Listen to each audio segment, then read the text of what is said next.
Hello everyone, welcome back to my channel. My name is Preeti Pandey and आज मैं आप लोगों के लिए टॉपिक लेके आई हूँ, वो है कंजम्पशन फंक्शन के बारे में। तो कंजम्पशन फंक्शन को हम डिटेल में पढ़ेंगे, तो मैं टाइम को वेस्ट नहीं करूंगी और चलेंगे सीधे वीडियो में। अगर चैनल को सब्सक्राइब नहीं किया है तो डेफिनेटली चैनल को सब्सक्राइब कर लीजिए, बिकॉज आने वाले टाइम पर आप लोगों के लिए बहुत सारी चीजें, बहुत सारे वीडियोस और हमारे बोर्ड से रिलेटेड टॉपिक्स एंड न्यूज को मैं लेके आऊंगी।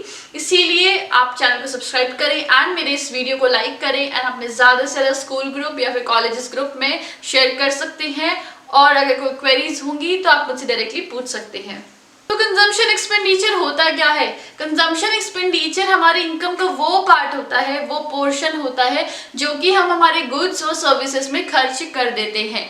तो कंजम्पशन एक्सपेंडिचर तो समझ में आ गया होगा। फिर हम बात करेंगे हमारे फंक्शनल रिलेशनशिप ऑफ कंजम्पशन और इनकम को।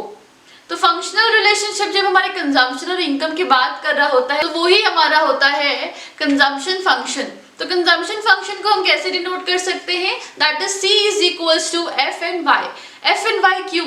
बिकॉज इनकम का ही पार्ट होता है कंजम्पशन। जैसे जैसे इनकम बढ़ती है वैसे वैसे लोगों को क्या होता है, कंजम्पशन भी बढ़ जाता है। जैसे जैसे इनकम हमारी कम होती है तो हमारा कंजम्पशन भी कम होता है। इसीलिए बोलते हैं कि एक relationship between income and consumption ही हमारा कंजम्पशन फंक्शन होता है। तो ये है हमारा कंजम्पशन कर्व जो कि यहाँ से बनेगा। तो ये हमारा एक्स एक्सिस पे तो इनकम आ गई, वाई एक्सिस पे हमने कंजम्पशन और सेविंग्स को ले लिया है। तो कंजम्पशन और सेविंग्स को अगर मैंने ले लिया है तो मैं यहाँ पर उसको डायरेक्टली बना सकती हूँ। मैंने हमेशा बोला था, अपनी पुरानी वीडियोस में भी बोला है, डिस्क्रिप्शन बॉक्स में आप लिंक चेक कर सकते हैं कि वहां पर AS is equals to Y होता है, that aggregate supply is equals to income.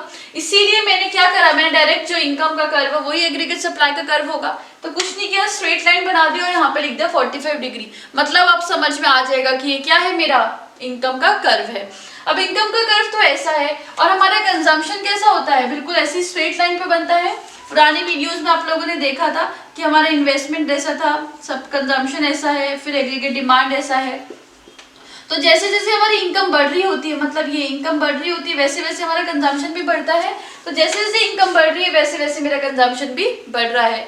तो जहां पर भी ये दोनों कट होंगे, income is equals to consumption, जब हमारा इनकम कंजम्पशन की इक्वल होगा तो क्या होगा, y is equals to C plus S होता है। मैंने बोला था इनकम किसका पार्ट होता है, कंजम्पशन का और सेविंग्स का। अगर हमारा इनकम जो है वो कंजम्पशन की इक्वल हो जाएगा, फॉर एग्जाम्पल 100 रुपीज की इनकम है और 100 रुपीज कंज्यूम कर ले, इसका मतलब क्या हो जाएगा, इसका मतलब सेविंग्स हमारी 0 है। तो ये जो पार्ट है जहां पर इनकम और कंजम्पशन हमारे इक्वल हैं, वहां पर हमारी सेविंग्स होती हैं 0। ठीक है, अब यहाँ पर आप देख सकते हो कि ये है मेरी इनकम और ये है मेरा कंजम्पशन। मेरी इनकम कम है लेकिन फिर भी कंजम्पशन धीरे धीरे हो रहा है। उस टाइम पर हमने अपने शेड्यूल में पढ़ा था कि हमारी सेविंग्स क्या रहती है, माइनस में रहती है। अगर हमारा कंजम्पशन हो रहा है, मान लो 200 का, 300 का या 400 का, और हमारी जो इनकम है वो सिर्फ 150 है, वो हमारी 180 है, 190 है, इनकम कम है और कंजम्पशन ज्यादा है, इसका मतलब सेविंग्स तो माइनस में ही आएगी, माइनस में आएगी। तो ये जो पार्ट है जहां पर हमारा इनकम कम है और कंजम्पशन ज्यादा है, इनकम कम है और कंजम्पशन ज्यादा है, उस पार्ट को हम लोग बोलेंगे डिस सेविंग। इस टाइम पर कोई भी हमारी सेविंग्स नहीं होती है, इसीलिए हम लोग बोलते हैं उसे डिस सेविंग। फिर धीरे धीरे जैसे जैसे हमारी इनकम बढ़ती है वैसे वैसे कंजम्पशन भी बढ़ता है। तो वो पॉइंट आएगा जैसे जैसे इनकम बढ़ेगी और कंजम्पशन भी बढ़ेगा, तो वो एक टाइम पे हमारे इनकम के इक्वल आ जाएगा, जहां पे हमारी सेविंग्स बिल्कुल 0 हो जाती है। उसी पॉइंट के बाद हमारी सेविंग्स पॉजिटिव में आना स्टार्ट होती है, उसी को बोलेंगे सेविंग पार्ट। तो ये है हमारा डिस सेविंग, जहां पे हमारा इनकम कम था लेकिन कंजम्पशन ज्यादा था। फिर दूसरी कंडीशन है जहां पे हमारा इनकम और कंजम्पशन दोनों एक दूसरे के इक्वल हो गए। फिर तीसरी चीज है जहां पे हमारा इनकम तो हो गया ज्यादा और कंजम्पशन हो गया कम। तो जब हमारा इनकम ज्यादा हो जाएगा और कंजम्पशन मान लो कि सिर्फ 200 का है, तो सेविंग्स कितनी बचेंगी, 300। तो ऑटोमेटिकली हमारी सेविंग्स पॉजिटिव में है, मतलब सेविंग्स हमारी हो रही है। तो ये 3 पोर्शन है हमारे कंजम्पशन कर्व से बनते हैं। फिर दूसरा पॉइंट है हमारा स्लोप ऑफ कंजम्पशन कर्व।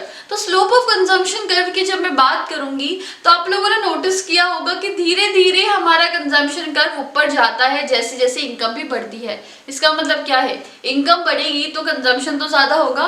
पहले अगर आपकी मम्मी आपको सिर्फ 300 रुपए ही पॉकेट मनी दे रही थी और अब आपको दे रही है 1000 रुपए, तो आपका थोड़ा सा कंजम्पशन तो बढ़ेगा, ठीक है।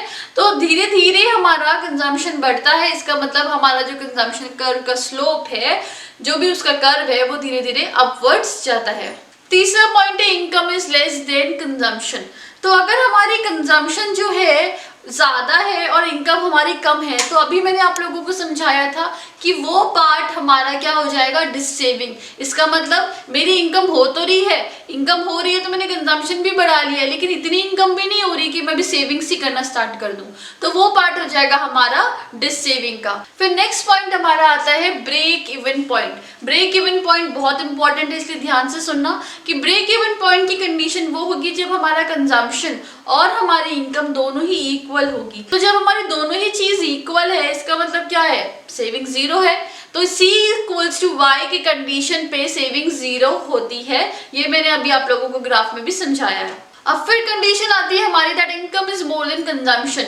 अगर हमारा इनकम है 1000 रुपए का, लेकिन कंजम्पशन सिर्फ और सिर्फ 400 रुपए का हो रहा है, इसका मतलब कुछ ना कुछ पैसा बच रहा है, तो हमारी सेविंग्स स्टार्ट हो जाती हैं। तो इनकम अगर हमारी ज्यादा है और कंजम्पशन कम है, इसका मतलब हमारी सेविंग्स ऐड होना स्टार्ट हो चुकी है हमारे इकोनॉमी में। Thank you so much for watching this video. I guess आप लोगों को ये चीज समझ में आ गई होगी कि कंजम्पशन फंक्शन क्या होता है, एवरेज प्रोपेंसिटी टू कंज्यूम क्या होता है, मार्जिनल प्रोपेंसिटी टू कंज्यूम क्या होता है, और कोई भी डाउट्स नहीं होंगे। स्टिल अगर आपके कोई डाउट्स होंगे तो I will be happy to answer. आप लोग कमेंट बॉक्स में कमेंट करके मुझसे पूछ सकते हैं। Thank you so much, see you in the next video.